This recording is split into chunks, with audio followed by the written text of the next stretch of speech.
Have you considered the degree to which your primary role as an entrepreneur is the management of expectations, including your own?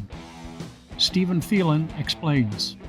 This is the Economics for Entrepreneurs podcast, a project of the Mises Institute to apply the principles of economics to start, grow, and manage your business.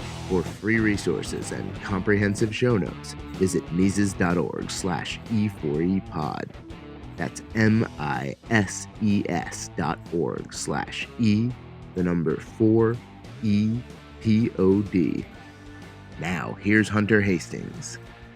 Hi, Hunter Hastings here. Today we're talking about expectations and how to manage them. Economist George Shackle called expectations imaginary situations with named future dates attached to a belief that we can make them come true. It's imagining the future with a deadline for your imagination to be proven accurate. Well, as entrepreneurs, we're supposed to imagine the future. That's our job. But you should also consider that expectations are fundamental to successful entrepreneurship. Sometimes you have to create high expectations for potential customers, investors, distributors, and retailers you sell through, the loan officer at your bank, suppliers you want to cultivate, and possibly your spouse. Sometimes you want to create lesser expectations for sellers, for example, where you want to purchase a resource or a service that you think is more valuable than they do, or for competitors, amongst whom you want to cultivate the expectation that you are less of a threat than you really are. But obviously, there is a risk. If you create expectations that are too high, for your retailer, for example, you might get delisted if you fail to hit those targets. If you create too high expectations for an investor or a lender, you're going to have a challenging relationship and difficulty in raising future funds. Being good at expectations management is important, and it's tricky. Two parties in any trade or exchange are going to have different views about the value of any resource. The employee may expect a more generous stream of future wages and bonuses and benefits than the entrepreneur thinks is justified by the future revenue streams that employee helps to create. The supplier who is selling you a service is trying to create an expectation that they will create more value than perhaps you think is reasonable. What's the answer? Well, it's negotiation between the two parties, finding a zone of agreement. Even better, it's the absence of negotiation, the creation of a climate in which stakeholders renegotiate less frequently or not at all because they're satisfied with existing arrangements. In other words, expectations were created just right. That's what we can call successful expectations management. So I think you can see that expectations management is a significant skill for the entrepreneur. It helps to control costs on the buy side, develop long-term relationships on the sell side, and contributes to access to human and physical capital, as well as access to distribution. It also helps you keep personally stable. If your expectations are in the right place, you won't be excessively disappointed or excessively euphoric about performance and results. We are joined today by Stephen Phelan, a return visitor. Stephen is helping us to demonstrate the power of Austrian economics principles when applied to business, making entrepreneurs more effective. He's a researcher and a teacher in the field of entrepreneurship, and he's made a special study of the role of expectations management. Stephen is Distinguished Professor of Entrepreneurship at Fayetteville, North Carolina, where he teaches MBA courses in entrepreneurial strategy and finance, as well as business growth strategies and new venture creation. Stephen, hello. Hi, how are we doing today? Very good. Thank you for joining us once again on Economics for Entrepreneurs. You prepared some very impactful research into a subject called expectations management. And you found that it's a fundamental and foundational skill for entrepreneurs. So much so that you titled your paper, Entrepreneurship as Expectations Management. Do you have a definition of expectations management? If somebody asked you, What is expectations management? What would you say? So it's an attempt to change someone's opinion about the value of a resource or control somebody's opinion, much like you might do with public relations, where you're trying to present a positive image of the organization you're representing. The same thing is happening with the entrepreneur with their business idea. They're trying to shape the opinions or beliefs around their idea so that people are favorably disposed to contribute or in some other way help them out. I mentioned in the intro to our listeners that expectations are creative and imaginary. Hmm. So, what are you thinking when you attach the word management to something that's creative and imaginary? Well, I think to paraphrase Donne, no person is an island in when it comes to expectations or beliefs. So we're constantly surrounded by influences that help to shape the beliefs that we have, even though it's something personal to us and something that's internal to our own cognitive processes.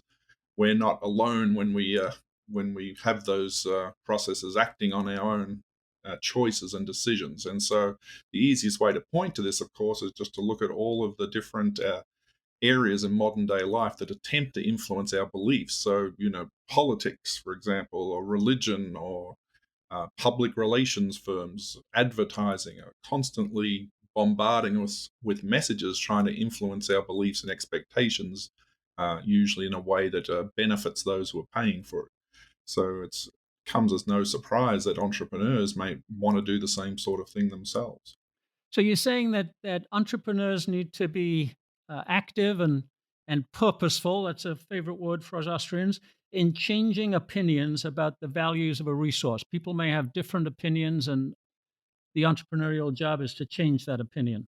Yeah, and I think if you look at entrepreneurship in sort of the cold light of day, you recognize that there's two things going on. There's a liability of newness and a liability of smallness. So a lot of research has been done on organizations of different sizes and ages, and a lot of that research indicates that new companies and small companies are much more likely to fail than large companies or companies that have been around for a while.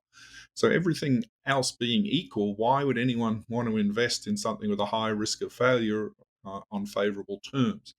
So, so your job as an entrepreneur is to try and overcome that natural bias that people might have, or of viewing your venture as a liability, and try to convince them that no, we're different in some way. And if you can do that, obviously you can acquire resources such as workers, financing, and equipment and so forth on more favorable terms. Everything else being equal, you would have a risk premium for a small or new company, and one of the things you have to do is overcome that as an entrepreneur. Yeah, we certainly find that in the startup world, Steve, as you're alluding to, that just the perspective of a potential customer who believes that you're not ready or you're not mature enough or let's wait until you get bigger is certainly an expectation that has to be overcome. So I get the point. We talked about resources. You said changing the perception of a value of a resource is expectations management. And last time we were here, you talked about resource management. So are we in the same area where this is part of resource management? Yeah, so the resource based view sees the resources and the way you deploy those resources as the basis for the services that any business provides to its customers. So the process of getting rights to those resources, whether through ownership or through contracts with employees, for example, gives you the ability to direct the use of those resources, to profit from the services that you provide with those resources, and ultimately the right to sell those resources in the case of physical assets as well. So the way you're managing the resources or the resource management process is key to the resource based view that we've talked about previously. You know, I've got a kind of a sidebar question there. You talk about these three rights to obtain income from the resource. Can you have those rights without ownership if you're renting those resources or you're using a Absolutely. So there's all sorts of economic institutions to facilitate transactions between resource holders. Certainly, since slavery has been banned, you cannot own human resources, obviously. So one of the issues there is that you're always contracting with your people and other sorts of resources like physical resources, for example, are something that you can own. But ultimately, any sort of agreement you have is really a bundle of rights that you have, and there's a property rights school of economics that sees these different rights that are conferred with different sorts of transactions. So this is an example of what am I actually getting when I transact and acquire a resource or acquire the right to use somebody's labor and so forth. So, and it's not just rights, of course, there's obligations as well that both parties have. It's very much a negotiation of what goes on. Right, and we were we were saying in our introduction that the expectations management can take place as a negotiation. Mhm. But you said in your paper the ideal condition is no negotiation, that both parties are comfortable with the expectations that have been set. So, is that the goal, to get beyond negotiation?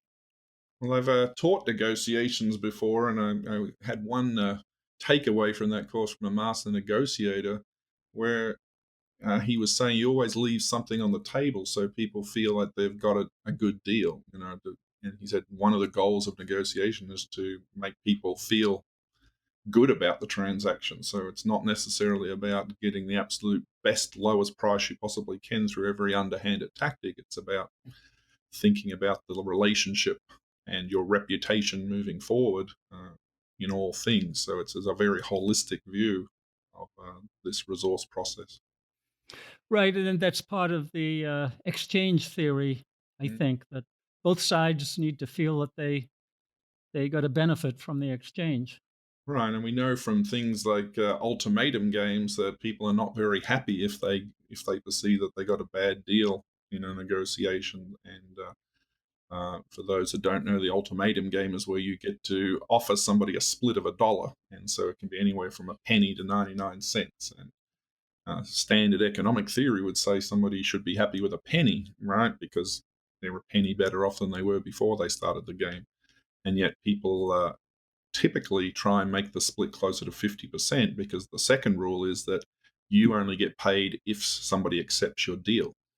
And so you find that people tend to move towards fairness rather than just, hey, you're one penny better off, because they recognize that people often don't see that as fair. So there's Right. precedent there. Yeah, that's what Deidre McCloskey says, that people are not utility maximizers. Yeah. There are many other incentives. Well, But in your paper, Steve, you talked about a four-stage entrepreneurial journey or process. mhm, You entitled them the identification stage, the assembly stage, the maintenance stage, although I prefer the growth stage, mhm, and then the exit or release phase. mhm. So just quickly summarize that journey process as you see it, and then we'll perhaps dig into managing expectations at every stage. Absolutely. So the identification stage is that first stage of having an expectational belief that arranging resources in a certain way is going to yield profit for you, or if you like to talk in terms of utility, greater utility. So often in an entrepreneurial for-profit sense, we're thinking about profit, but it equally applies to utility maximization.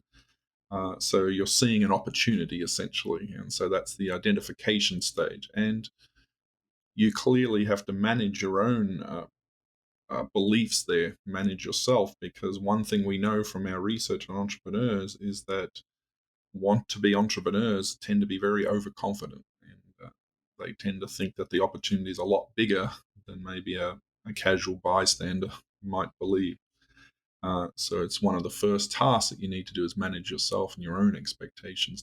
Let me just latch onto that a little bit, Steve. So you said there's growing evidence that entrepreneurs are likely to have inflated expectations about the future. And what's the data on that? How do you come to that conclusion? And then what's the solution to solve that problem?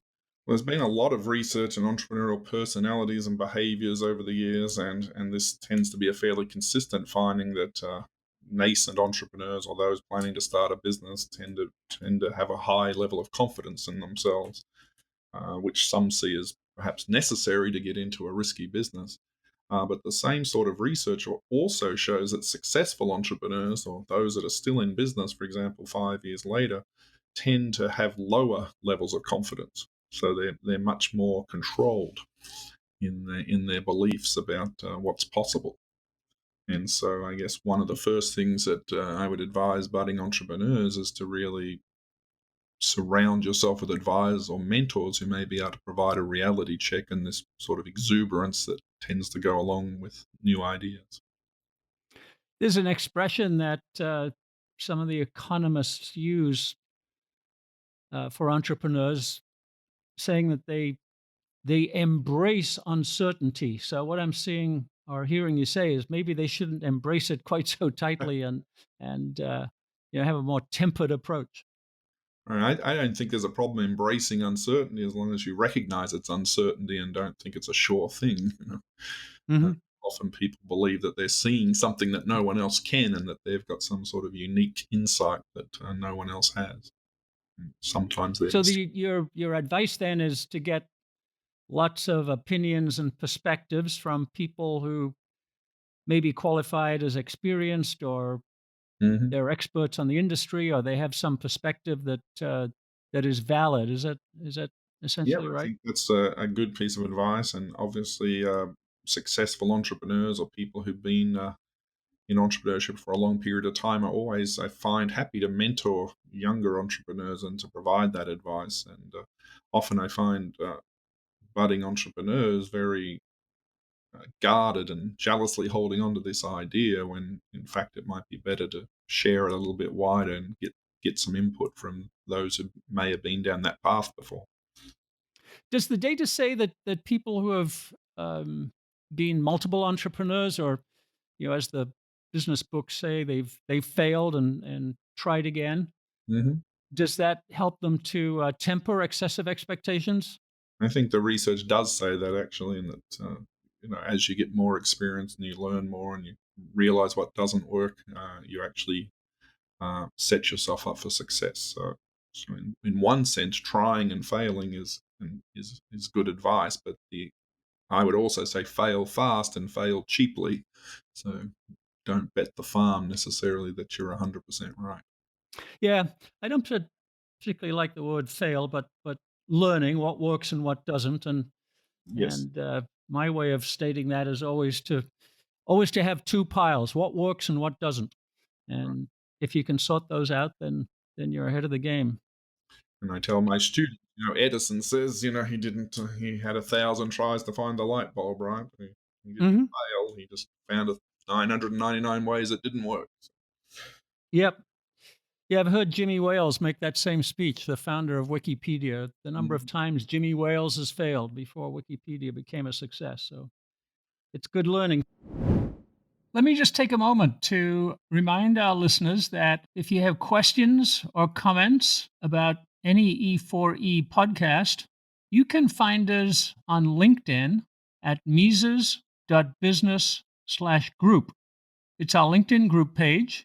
It's for discussion and conversation, and you can interact with us there. We'd love to hear from you.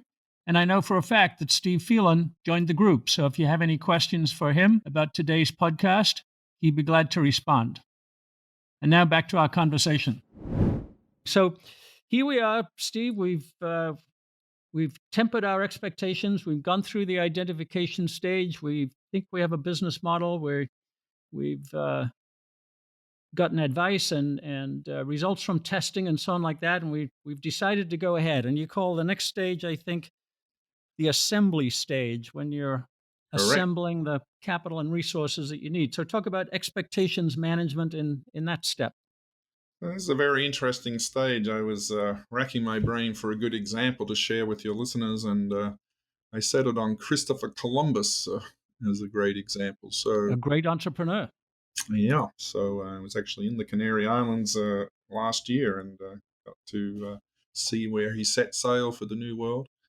And of course, he had this belief that he could reach the Indies by sailing west. So, there's an example of identifying that opportunity we're talking about. Obviously, he was a little wrong with his belief there, but it was certainly motivating him enough to want to go out and do something about it. Um, so what happens then? So we all know the story that he started going around to different courts in Europe trying to get money to buy ships and provisions and assemble a crew and so forth. And you can imagine this is a pretty hard sell. And so let's sail where no one's ever gone before, where no one ever comes back, sort of thing. And so he had to negotiate, right? And he had to uh, sell people on this vision of the wealth that could be obtained and the benefits that could be obtained by investing in this venture. Of course, from the Queen Isabella's point of view, she was just putting money in, some say a substantial sum of money. But Columbus was betting a lot more with his life, and he was also doing that with the crew. And the crew had to have an enormous amount of trust or a belief in what he was trying to do. So, he had a story, he had a map. People knew that you could keep sailing west, and they knew what the winds were and so forth. So he wasn't a complete lunatic. But he certainly had a lot of selling to do, and we know the story that it didn't work when he went to Portugal, and eventually went to the Spanish court and was able to convince people of the merits of the idea. And so then the question is, what price do you pay? And so now you're into that negotiation phase. Okay, I'm interested in funding you, Columbus. What do I get from this? And it actually turns out that the Spanish crown drove a hard bargain and were able to claim 7/8 of anything that he got from his voyages, leaving him with 1/8. And I believe he put 10% of the money in himself from loans that he took out. So That's pretty vicious venture capital ratio. yeah, so so it certainly wasn't free, and so but obviously there was an enormous risk involved, and so uh, he had to give something up. But at the end, he was able to get everything he needed and start that voyage. Right? Yeah, that's a great example. If Columbus was alive today, he'd have a pitch deck Yep. for Silicon Valley, or he'd have a business case to take to his bank or his local lender. And just to riff on your example a little bit, now the price that the lenders or the providers of capital can exact is kind of settled into a zone. We know how much equity we'll give up to a venture capitalist. We know what we'll pay for a loan um, from the bank or from one of the online lending chains. So, in that sense, expectations management gets a bit institutionalized. Is that a fair way to look at it? Well, I think when you look at the stories that come out of Silicon Valley and how many VC pitches people have to do, I'm not sure an entrepreneur would say it's just a matter of following the playbook. It's, they would argue that there's a lot of perception management, and everyone's watching everybody else and what they're doing and who they're going to see, and working their hardest to shape perceptions to get a chance to get in front of a VC group, for example. So I would probably say it's not as institutionalized as perhaps it seems from the other side, maybe. Okay. You say in your paper then that the entrepreneur has several avenues for obtaining what you call control over required resources, and you give a range from bootstrapping to financial exchange to social exchange. So, uh, talk about that. Should the entrepreneur be thinking about a wide range of ways to negotiate their way to this control of resources? Absolutely. So, the first thing is to tap your network, family, and friends, or as entrepreneurship professors like to say, the three F's: family, friends, and fools. See if somebody's willing to give you money for free, right? And certainly there are grants out there and economic development schemes and family and others that are willing to support your dreams. And that should be your first port of call, because that's the cheapest money in a sense. And your own sweat equity falls into that category as well. Not needing to have resources is a good way of minimizing the cost of your resource acquisition. Mhm. Working from home, having a home office, working out of the garage, as we know so many Silicon Valley founders did.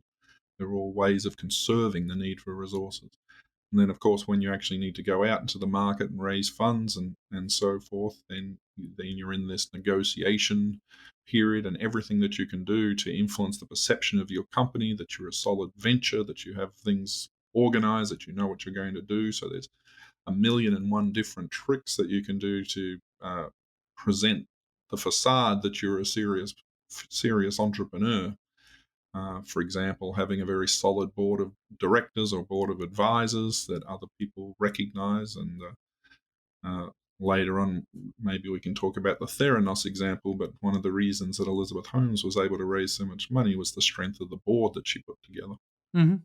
And who your lead investors are, who have come in, that all of that signals to other investors how serious your venture is, where you have your offers, how you dress, how you talk, how you organize your pitch deck. All of these things are constantly sending signals about your credibility.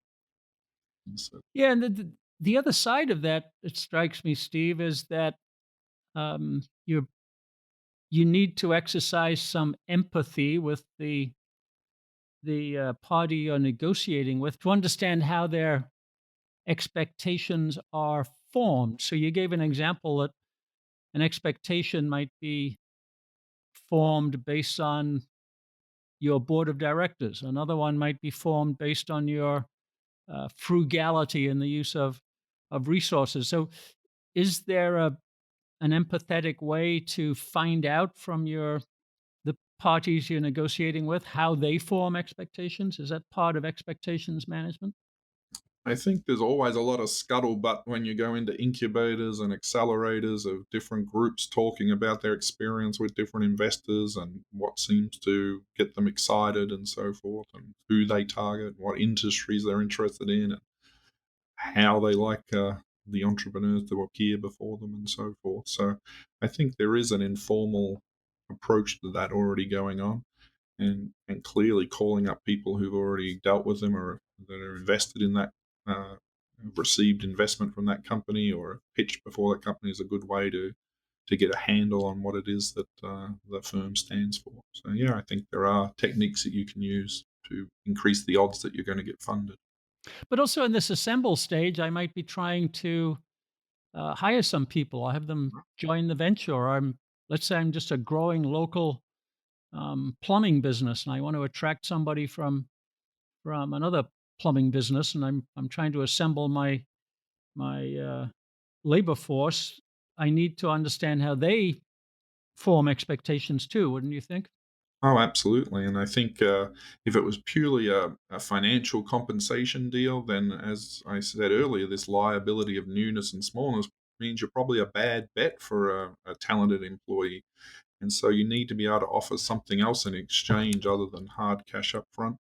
Uh, Traditionally, that's been things like stock options. And so now, if you're giving someone stock options, they have to believe that at some point they're going to be able to exercise those options and that you're going to go public or get acquired. So you're going to need a story there that keeps people motivated to contribute. So it's one of the reasons that you can attract high grade talent is through those sort of expectations about the future and about the potential payoffs. And then you mentioned social exchange, which is about giving things other than financial compensation. And people have all sorts of things that they're looking for in their life. It may be the ability to work from home. It may be the social environment that you provide, the culture of the company, that it's freewheeling, for example, or they have more authority or they're more involved in decision making. All these little things in themselves are ways that you can exchange something in for someone's services that don't necessarily require cash compensation.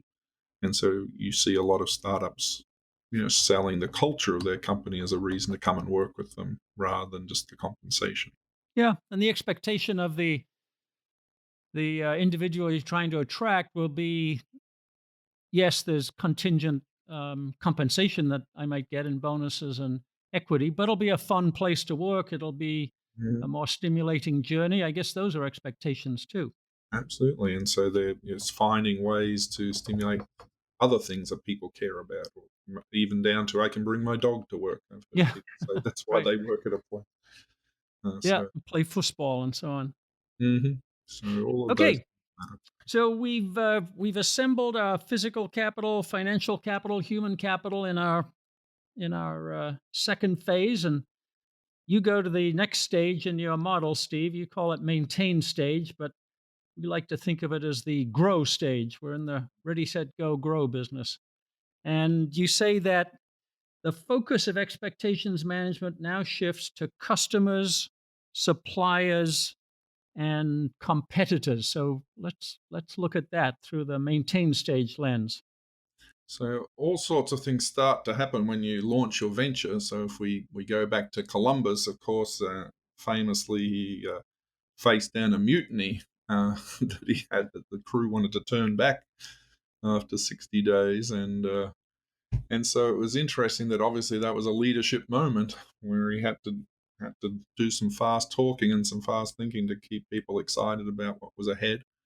I was actually reading today that he used to underreport the distance that they traveled. So he'd estimate they did 50 leagues, and then he would write down in the log 47, because he wanted the crew to have the expectation that they were in for a long journey, Mhm.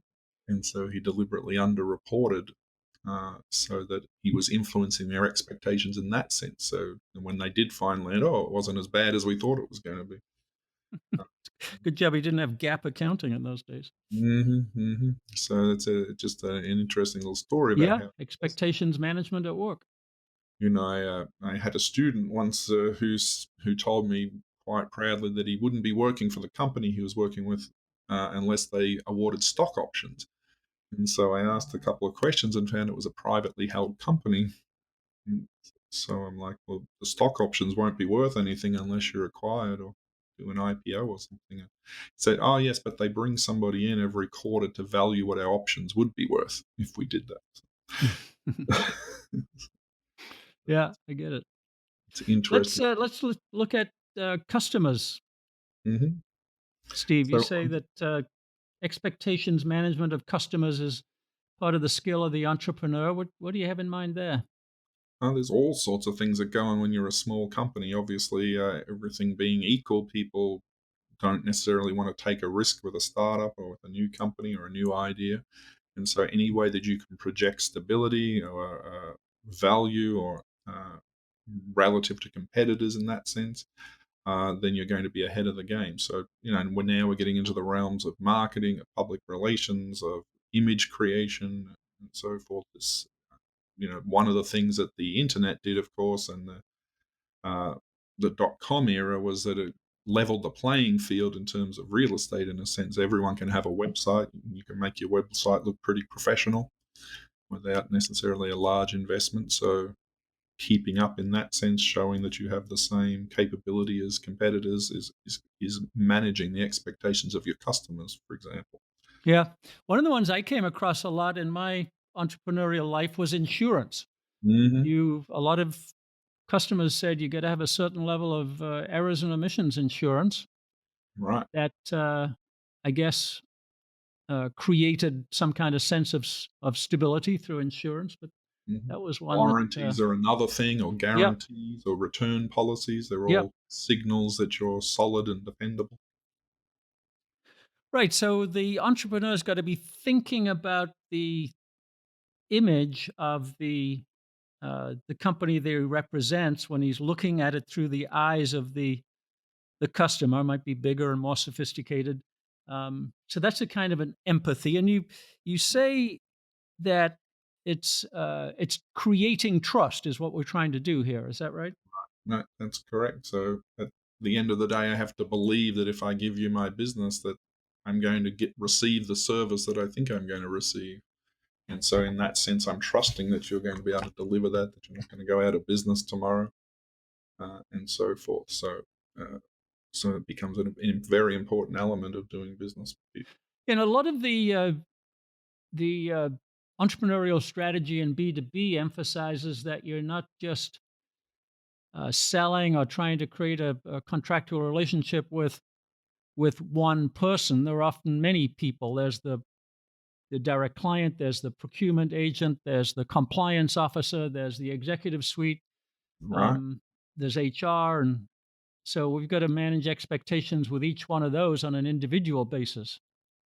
Correct. And, I once personally ended a business venture with somebody where I didn't manage the partner's expectations of my business partner, his wife in this case, and she Hmm. decided that I was steering him away from his calling in the ministry and towards business, and promptly put an end to that. So. Expectations management is multifaceted. I can see that.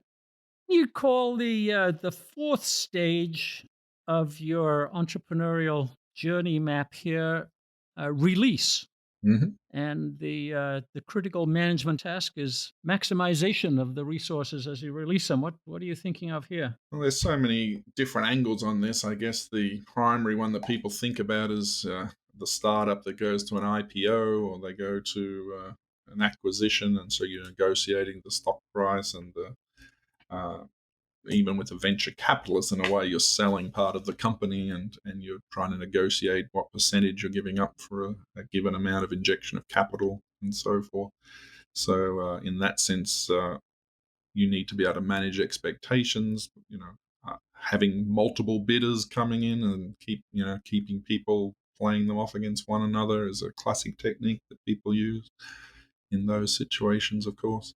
Hmm. Um, and so, even to the point of releasing an employee, there are better and worse ways of doing that. You don't want somebody to sabotage the company on the way out because they're so upset at the way they were treated. So treating people with respect and managing and exits from the company are equally about managing expectations. Right. I was thinking about this as we talk about Austrian capital theory and the resource based view of the firm. We talk about dynamic flexibility, being able to respond quickly to changes in the marketplace and the environment, and that involves what we call shuffling and reshuffling resources. And so part of that is exiting, releasing, and Hmm.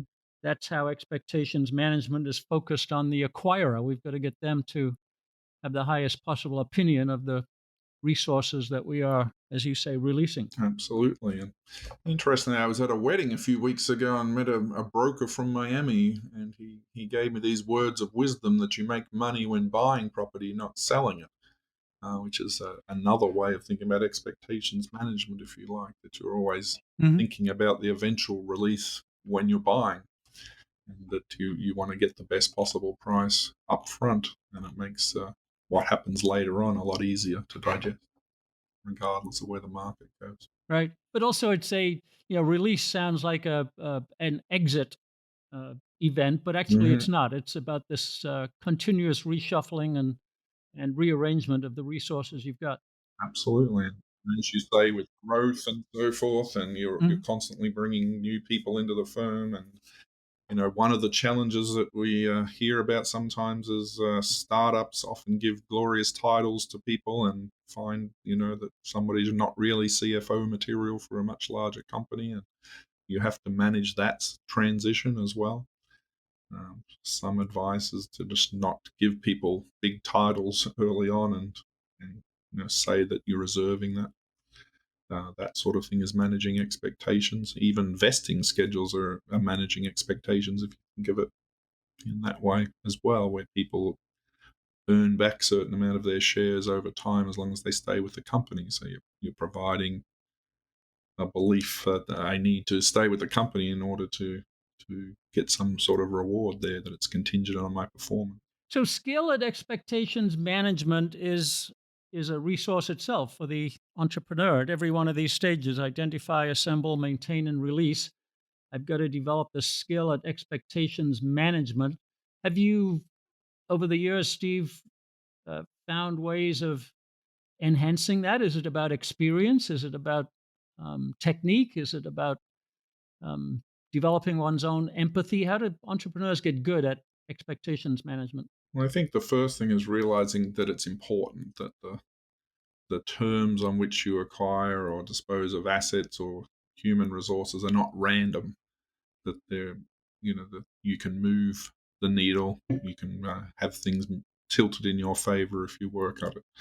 I find taking courses on negotiation are a good way to open yourself to that mindset. But equally, I think things like leadership and culture become important. So, as we talked about, the culture of the company being a social exchange is equally as important as how good you are at driving hard bargains in negotiation. And so I think it's a very big tent when you think about it that way. And so it opens the door to the softer skills, as you point out, those leadership, culture, empathy, and so forth. So I think those are things that you can practice, that you can improve on, that you can look at how others are doing, model yourself on their behavior, practice on a smaller scale. But certainly, I believe a lot of these things are capable of development. Yeah, good. Is there a metric, do you think, for skill at expectations management? I'm thinking as a parallel the net promoter score, which is about the quality of the experience. So I wonder if I have a metric about I trust these people or I trust this company or Yeah. uh, can you think of a metric that might be useful? Well, net promoter is an interesting one because would you recommend this organization to family and friends? So it is a measure of trust in that sense, and how well liked you are by your customer base. I've actually introduced a net promoter score here at the university for our students, so that we're measuring how they perceive us, and so that's something that we can then act on, particularly if there are differences between programs. What's one program doing that the other one isn't? These are things I think you can measure and actively work on. A lot of it is just mindfulness when you're doing these deals as an entrepreneur, to realize that there are, as you said, zones of agreement or areas that you can negotiate within on almost anything. And it's not necessarily those hard bargains, as I said, but also those soft skills. Yeah, that's a good paradox to think about hard bargains versus soft skills and developing trust. Let's spin the telescope around and say, what happens when expectations management goes wrong? Have you observed cases like that? Have you observed symptoms? Have you found red flags for people to look for that says this is an expectations management problem? Well, I think there's two ways that it can go wrong. I think the first one is that you create a very negative expectation around yourself or your business just because of some behaviors you may exhibit, for example. And I'm sure you've seen plenty of pictures where you you recognize that that was terrible. Hmm. All of the literature you read on what makes a bad pitch would certainly fall into that category. But one thing I see in particular is coachability. So often things that really rub investors or experienced entrepreneurs the wrong way is when somebody refuses any advice, and just can't be coached or helped or anything, and they're 100% sure they have the right answer to everything, and all they need is your money and so forth. And so beyond whether that's true or not, you have to think about the message that it sends to the investor or to the board of advisors or someone that's trying to help you. And so it's sort of a clueless move. Yeah. And probably one of the best entrepreneurs I saw, there's somebody I know in Wilmington who has his own company, and he basically said, "I'll listen to anybody. If everyone has an opinion, I don't have to take it, but I don't have to rain on someone's parade either." I've noticed in reviewing pitch decks, one of the red flags for me is always that total addressable market statistic. And Right. if you see that on page two, that the total addressable market is $2 trillion worthwhile worldwide or something, that always says to me, these people are over managing my expectations and they're not going to get there. So Mm. that's So that's a clueless move, and Guy Kawasaki has a series of things of not what not to do when you right. do VCs and so forth, and that's one of them. I think is the old "I just need 1% of a huge market and we'll all be." That's right. And so there are certainly things you shouldn't do.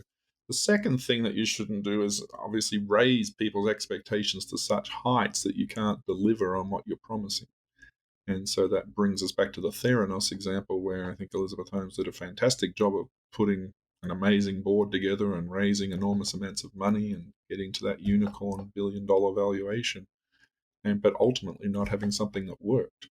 And then doing everything to cover that up and not allow people to see that there was, nothing behind the curve.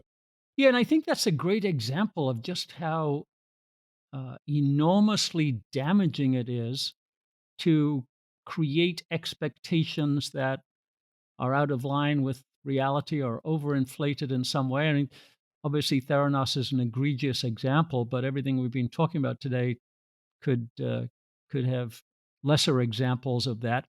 But once those expectations are disappointed, once you've lost the trust, it's devastating. It's the end. You can't recover. Would you agree? Oh, absolutely. And everyone starts withdrawing their support. Employees start leaving the company. Investors won't reinvest or give you more money, and word spreads very, very quickly. Which is, of course, why everyone does everything they can to stop the bad news getting out. But I always remember a quote by Michael Shermer, who writes about skepticism and so forth, who said it's a slippery slope from self delusion to fraud, and I think there's a danger there that you go down that slope and you convince yourself that it works, and then at some point you're basically lying to people. Okay, we've come full cycle then, Steve. We started at how to manage expectations, how to do it well. We've gone through the four stages. We looked at the other end of the telescope where it's negative. So let's go back to the high ground. It seems like it's been very refreshing for me to hear this because it's something another thing an entrepreneur should be doing every day. Should be thinking about the expectations of their customers and suppliers and employees and friends and family and their bank manager and their investors, and always asking themselves, where are those expectations? Have I set them in the right place? Do they need adjusting?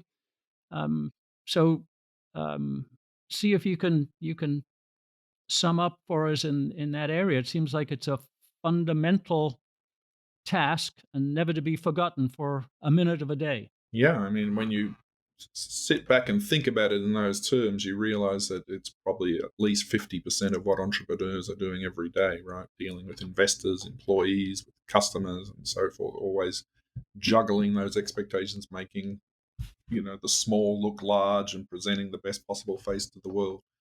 And I think in summary, it's good to think about entrepreneurs being like explorers, like Christopher Columbus. You spot a new world, you assemble a crew, and then you have a job of keeping the spirits alive until you hit landfall and cash in on those great rewards that may be there to happen. And so it's a process, definitely. And sometimes, obviously,